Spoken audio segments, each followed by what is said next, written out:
Thumbnail पाहून तुम्हालाही प्रश्न पडला असेल ना, अंड्यामध्ये बेसन टाकून अशी कोणती रेसिपी आहे? आज आपण छान अशी आगळी वेगळी नवीन पद्धतीने रेसिपी करत आहोत. असा या पद्धतीने झणझणीत चमचमीत अंड्याचं कालवण किंवा अंडा मसाला तुम्ही कधीच बनवला नसाल. नेहमी आपण बनवतो ती पद्धत जरा बाजूला ठेवून एक आगळी वेगळी पद्धत मी तुम्हाला दाखवणार आहे. अगदी झटपट टिफिनसाठी किंवा अचानक घरी पाहुणे आले की झटपट होणारी अगदी 5 मिनिटात ही रेसिपी आहे.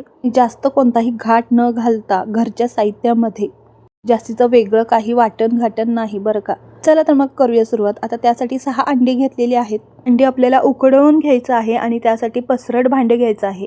कारण आपण भांडे जर छोटं घेतलं की उकडताना अंडी एकमेकाला असं लागून फुटू शकतात.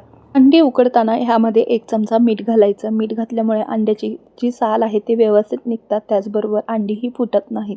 अंडी उकडण्यासाठी का बराचसा वेळ लागत नाही. फक्त 5 ते 10 मिनिटांमध्ये अंडी छान उकडून होतात. त्यासाठी आपल्याला इथे मोठ्या आचेवर म्हणजे एक उकळी काढून घ्यायची आणि 5 मिनिटं अंडी मंद आचेवर उकडवून घ्यायची आहेत. बघा अशा पद्धतीने अंडी उकडून झाली आहेत आणि गॅस बंद करून मी अशीच ठेवून दिली. आता ते थंड होईपर्यंत इकडे आपल्याला एक वाटण करून घ्यायचं आहे छोटंसं. कवळ्या कवळ्या काड्या असलेल्या भरपूर अशी कोथिंबीर घ्यायची आहे. कोथिंबीरीच्या भरपूर अशा कवळ्या काड्या घेतल्यामुळे ग्रेव्हीला आपल्या भाजीला दाटसरपणा तर येतोच, त्याचबरोबर त्याचा सुगंधही अप्रतिम आणि तो मसाला चवीला 1 नंबर होतो बरं का. त्यामुळे कोथिंबीरच्या कवळ्या कवळ्या काड्यासकट आपल्याला कोथिंबीर घ्यायची आहे. त्याचबरोबर इथे 7-8 लसणाच्या पाकळ्या, पातळ चिरलेले 2 असे तुकडे घेतले आहेत आल्याचे. आलं आपल्याला जास्त नाही घालायचं, नाहीतर भाजीला उग्र वास येऊ शकतो. 2 मोठ्या आकाराचे टोमॅटो त्याच्या अशा फोडी करून घेतलेले आहेत. त्याचबरोबर 1 मोठा चमचा जिरं घेतलेलं आहे आणि पाणी न टाकता हे छान असं वाटण करून घ्यायचं आहे आपल्याला. सेम या पद्धतीने व्हिडिओ दाखवला आहे या पद्धतीने करा. यामध्ये वेगळं काही वाटण नाही. आपलं घरच्याच साहित्यामध्ये हे थोडंसं वाटण आपण करून घेतलेलं आहे.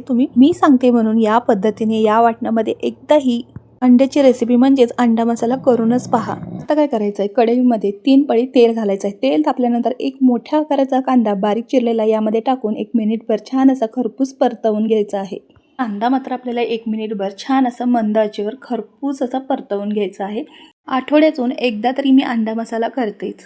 कधी कधी स्वयंपाकाचा खूप कंटाळा येतो, पण चमचमीत झणझणीत काहीतरी वेगळं खायचं असतं. संध्याकाळच्या वेळी किंवा सकाळच्या वेळी कोणी पाहुणे येणार असतील किंवा सकाळच्या डब्यासाठीही तुम्ही हा अंडा मसाला झटपट करू शकता.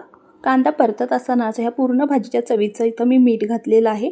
अर्धा चमचा मी मीठ घातलं आणि अर्धा चमचा हळद घालून मस्त असं परतवून घेतलं. त्यानंतर टोमॅटो, कोथिंबीर, जिरे, लसूण, आलं याचं वाटण जे आपण मगाशी केलं होतं ते यामध्ये टाकून घ्यायचं आहे. आणि हे टाकल्यानंतर आता आपल्याला मंद आचेवर ना हे सगळं वाटण तेल सुटेपर्यंत, या पूर्ण वाटणाचा कच्चा वास जाईपर्यंत 1 मिनिटभर छान असं परतवून घ्यायचं आहे. जेवढं तुम्ही हे वाटण व्यवस्थित तेल सुटेपर्यंत ह्याचा पूर्णपणे कच्चा वास जाईपर्यंत परतवून घ्याल ना, तेवढाच हा अंडा मसाला आपल्या चवीला अप्रतिम लागणार आहे. एक विनंती आहे, अजूनही तुम्ही महालक्ष्मी किचनला सबस्क्राईब केलं नसेल तर ते करून घ्या. अशाच नवनवीन रेसिपी तुमच्यापर्यंत येत राहतील. आणि रेसिपीला हाईप आणि लाईक करायलाही विसरू नका. जो मसाला आहे तो व्यवस्थित तेल सुटेपर्यंत परतवून घेतलेला आहे. त्यानंतर यामध्ये ना 1 चमचा आपल्याला एव्हरेस्टचा चिकन मसाला घालायचा आहे.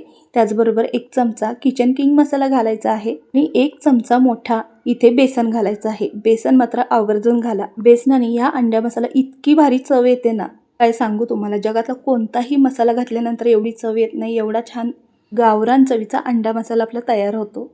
त्याचबरोबर हे सगळे छान मसालेही आपण घालणार आहोत, म्हणजेच किचन किंग मसाला आणि चिकन मसाला 1-1 चमचा करून घातलेला आहे. आणि त्याचबरोबर 2 मोठे चमचे कोल्हापुरी कांदा लसूण मसाला, घरचा वापरण्यातला मसाला आहे हा माझा. या ठिकाणी तुमच्या घरचा वापरण्यातला कोणताही तुमच्या आवडीप्रमाणे मसाला घालू शकता. मी कोल्हापुरी कांदा लसूण मसाला 2 मोठे चमचे घातलेले आहेत, म्हणजेच घाटी मसाला, घरची चटणी. आणि हे सगळे मसाले घालून ना 1 मिनिटभर छान असं परतवून घेतलं. परत एकदा तेल सुटेपर्यंत. असं घट्टसर वाटत होतं म्हणून थोडंसं पाणी मसाल्याचंच यामध्ये घातलेलं आहे. आणि 1 मिनिटभर छान असं तेल सुटेपर्यंत झाकण ठेवून आपल्याला एक मंद आचेवर वाफ काढून घ्यायची आहे. मिक्सरच्या भांड्याला मसाल्यांचा थोडाफार अर्क लागला होता, त्यातच 1 वाटीभर पाणी घातलेलं आहे आणि तेच पाणी घोळून मी यामध्ये घातलेलं आहे. आता याच्यावर झाकण ठेवून एक अर्धा मिनिटाची छान अशी वाफ काढायची आहे. त्यामध्येच आपला हा मसालाही छान शिजला जातो, एकसंध होतो आणि बघू शकता तुम्ही किती छान तेल सुटलं आहे याला.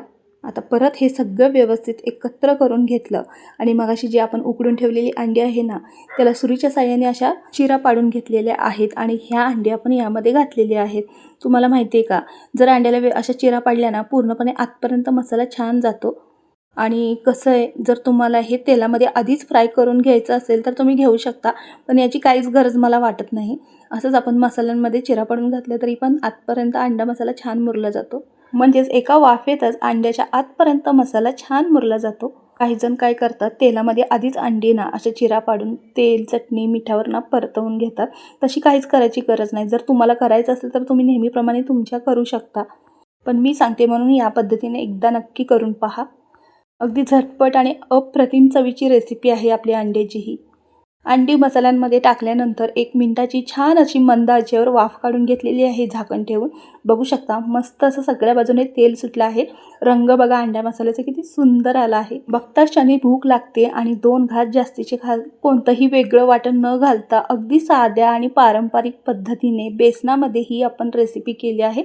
जसं की आधी माझी म्हणजेच पूर्वी आजी करायची ती रेसिपी मी शेअर केली आहे आणि मी नेहमीच बनवते. 1 नंबर लागते. नक्की एकदा करून पहा आवडल्यास. पूर्वी कसं गरमागरम ज्वारीची भाकरी झाली चुलीवरती की त्याच बिडाच्या तव्यामध्ये ना ही अंडा मसाल्याची रेसिपी केली जायची आणि त्याला अंड्याचं कालवण असं बोलायचे. आणि आज हा अंडा मसाला मी तुम्हाला शेअर केला आहे.